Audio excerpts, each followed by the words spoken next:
Ang green apple, mansanas na berde, ay isang masustansyang prutas na may maraming benepisyo sa kalusugan. Sikat ito dahil sa taglay nitong sustansya at angking asim. Narito ang ilan sa mga benepisyo ng green apple. Mababang asukal, ang green apples ay may mas mababang nilalaman na asukal kumpara sa ibang uri ng mansanas, kaya mainam ito para sa mga taong nagbabantay ng timbang o may diabetes. Mayaman sa fiber.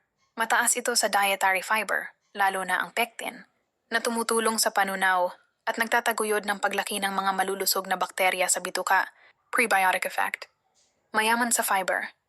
Mataas ito sa dietary fiber, lalo na ang pectin, na tumutulong sa panunaw at nagtataguyod ng paglaki ng mga malulusog na bakterya sa bituka, prebiotic effect.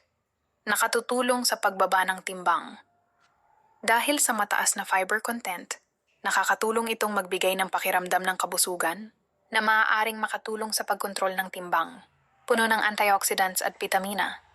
Mayaman ito sa mga antioxidants at vitamina A, B, C, E at K na nakakatulong sa pagpapalakas ng kaligtasan sa sakit, immune system, at pagprotekta laban sa oxidative stress. Mabuti sa puso at kolesterol. Ang natutunaw na fiber ay nakakatulong magpababa ng level ng kolesterol na sumusuporta sa kalusugan ng puso.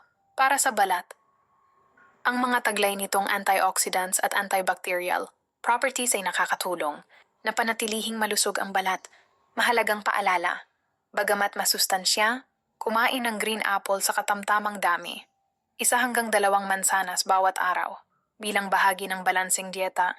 Kung meron kang partikular na kondisyon sa kalusugan, tulad ng sakit sa bato, CKD, ipinapayo na kumonsulta muna sa doktor dahil sa taglay nitong potassium content.